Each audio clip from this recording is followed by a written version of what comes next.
My 37-year-old BMW and I are somewhere in Angola after having crossed already almost the entire continent. But we'll get to that later. This might be a bit interesting. Let's see. I'm getting a bit worried that I will get stuck here. Problem is I cannot stop, I think. Fuck, I cannot continue here. Okay, I'm stuck. I tried to still make a U-turn here before it got really bad. This is a story about an old car and a stupid guy. Because the good ideas are usually the boring ones. I drove my 37-year-old BMW all the way from Germany to the Chinese border through Central Asia, across Tajikistan and back through Russia, and now I'm driving down the African continent towards South Africa. Join me on the wild ride and one more episode of EP23 Expeditions. Yeah, last meters to a camp spot, still 4 kilometers, and we are on a muddy track, but so far it looks like it's not a challenge for Theodor. The mud is a bit slippery though. You definitely directly notice you have some traction issues. Already here come the tracks. This might be a bit interesting. Let's see.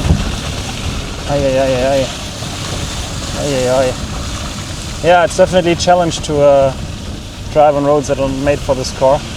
If it rained a lot before, because everything is wet. I'm getting a bit worried that I will get stuck here. Problem is I cannot stop, I think. Fuck, I cannot. And this is when it went south.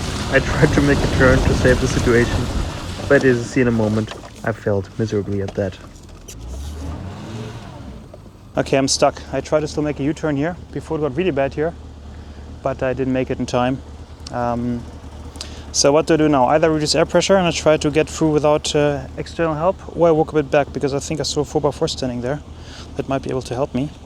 But this road is not really doable for Theodor in this condition. I think it must have been completely flooded not too long ago, and this is the result. So reducing air pressure, but to be honest, I don't have the best feeling about this because that looks really messy. I think I'll need to take my sandboards with me additionally, but once they're in this mud, they will not get clean anymore. So I'm not really happy about this situation, if I'm honest. There's a 4x4 coming, so let's see if he can help me. I can definitely use this guy, because this is a pretty good mess we're in right now. Even he's struggling big time.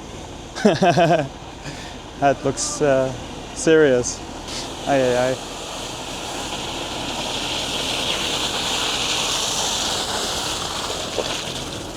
Hey guys! I could need a hand. Do you have some time to help me? Yeah, I tried to turn, but I was too late. Okay, this guy's coming now. I'm taking out my rope, and then I hope that we'll get out of this mess. Not a day. Okay, car is connected. Let's try. Yeah, it works. This beautiful Land Cruiser is doing its job. But also he's spinning with all wheels. This mud is very slippery indeed. But these tracks are no fun. I mean, I should turn directly, but once you get in the mud, you cannot stop. Good, I didn't go as far as the spot where he was struggling when he arrived, because they couldn't have helped me either, I think. But here it's pretty fine now. Mud and power. Now these guys, they have different vehicles than me. Yeah, we're out. Theodor looks like he had again an adventure, and he did. I mean, look at him. Oops.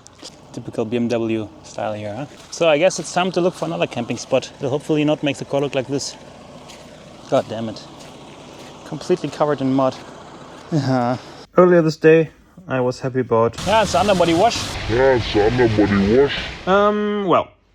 Anyway, next topic.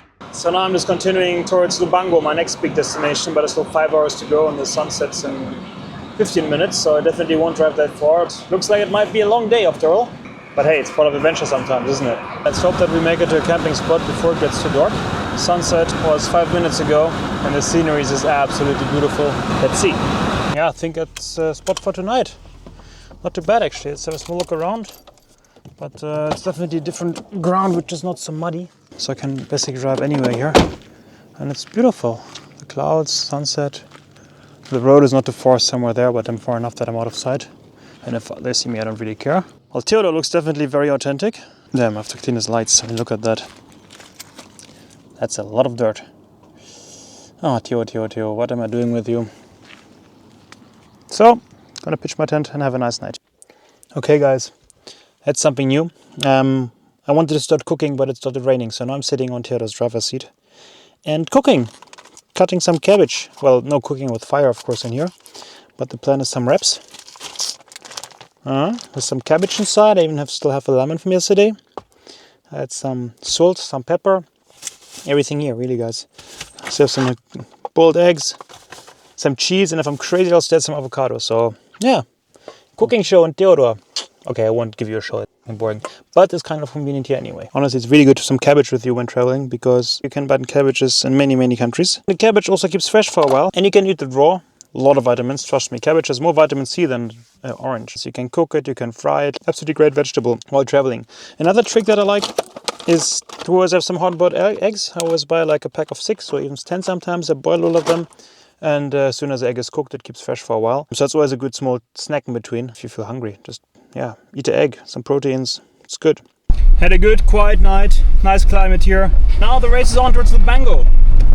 And I got the crazy news that the watery, wet stretches of road I crossed yesterday, well, I still later the same day, so yesterday they got closed. I got a video on a WhatsApp group from overlanders of a closed road completely flooded. Crazy that Theodor and I still passed a few hours earlier. Right in time, lucky us. And now off we go.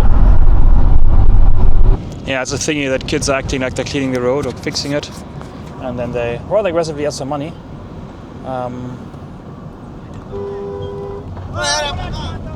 I mean, they're just putting some dirt onto the road and then they scream at you for pass, and if you're unlucky, they'll throw stones. I don't like that.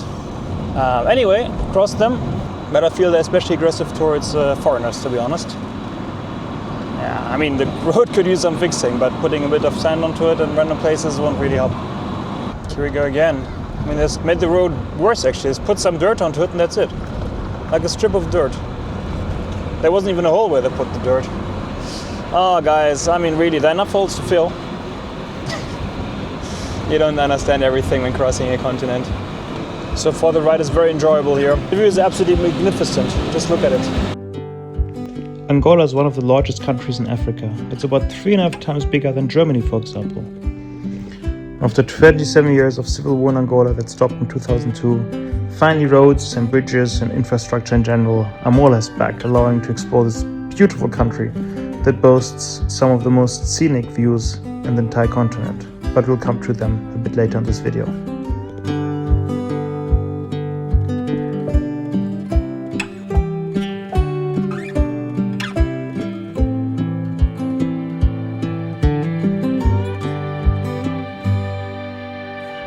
Even though it's one of the least populated countries in the region, unfortunately there are quite a few heavy accidents, like this one for example, along the road.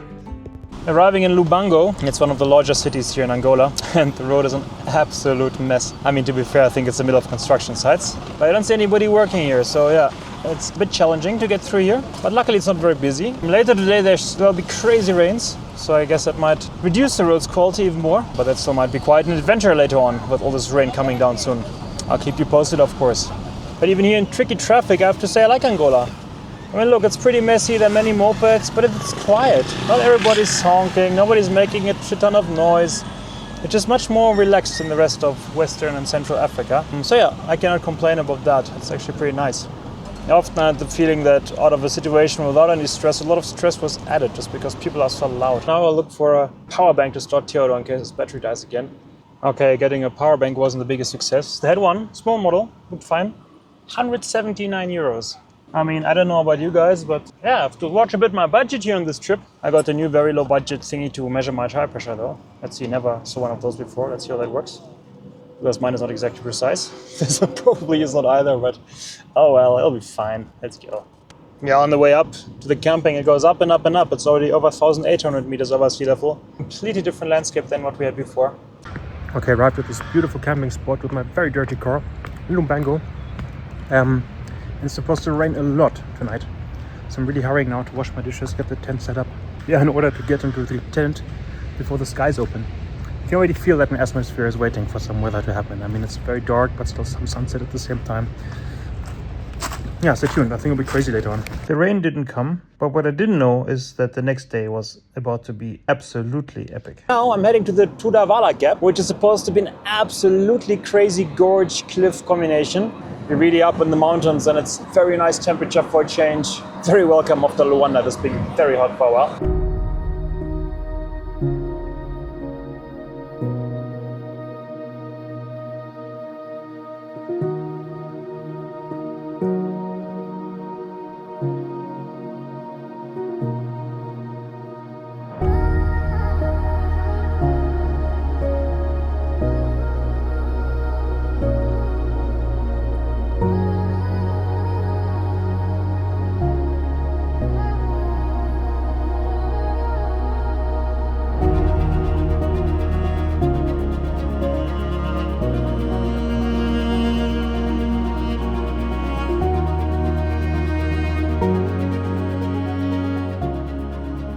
Okay, this is a seriously special place. It's the Tundavala Gap and it's the end of the Angolan highlands. And basically right now we're in over 2,200 meters over sea level. It's pretty fresh. And it just goes down for over 1,000 meters, between 1,000 and 1,200 meters, sheer drop. Absolutely crazy. And the view with the fog, my God, what a special place to be. I feel very, very lucky to be here. And of course the drone had to do its work.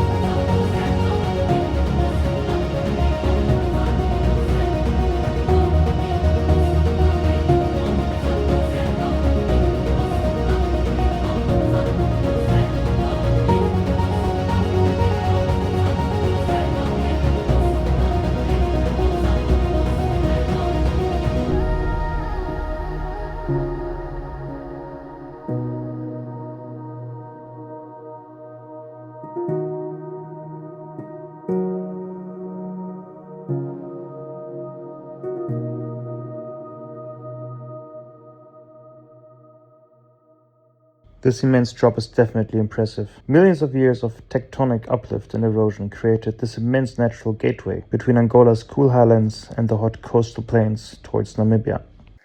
I cannot even see the end. It just goes down forever. Tundavala Gap was absolutely amazing. Not the safest place on earth. I read some reviews of people that tried camping out there and got robbed at night by masked guys with guns. But during the daytime it was to be safe. Now heading back towards Lubango, and there'll still be a special on the way because there's a chalet that makes cheese.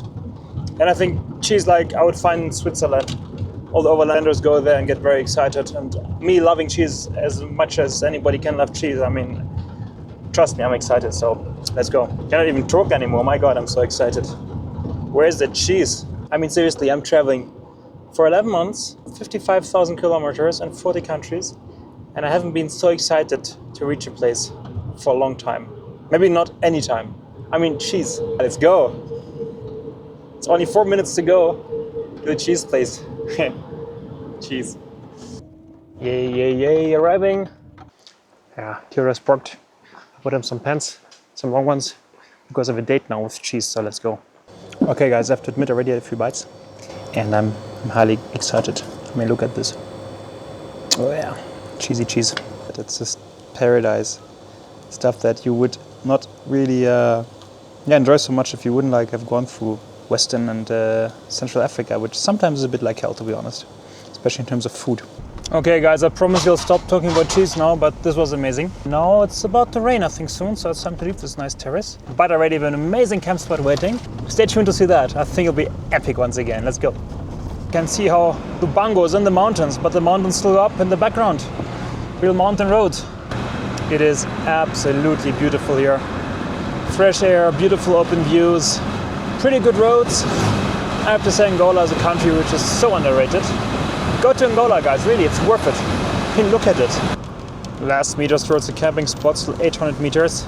Okay, after a mud experience a few days ago, I'm extra careful. But here, apparently, the ground is kind of firm underneath the water as well. So let's have a look. I mean, the atmosphere here is just beautiful. And as far as I know, this goes down a lot because it's basically the same ridge that I was before. My God. You don't see the end of it, but I promise you one thing, this is deep. Huh. I'm actually inclined to say this is a camping spot right here. I mean, theoretically I could continue a bit, that's what iOverlander says, but I like it here. I mean, I don't think it gets much better than that. Yeah, definitely a good time to take some drone footage. Just took a small time-lapse video. And this is absolutely amazing. Since you guys often ask, I use DJI, as you can see. It's actually old DJI Air 2 drone that I'm using currently. Hopefully DJI will decide to sponsor me at some point, because I like their stuff. I also use the Action 5 camera from them. I'm also not the newest, but it works well. And this drone for a long, long time. Very solid solution. Easy to fly, easy to use, great pictures. I mean, you saw them in the last year of traveling. It works well.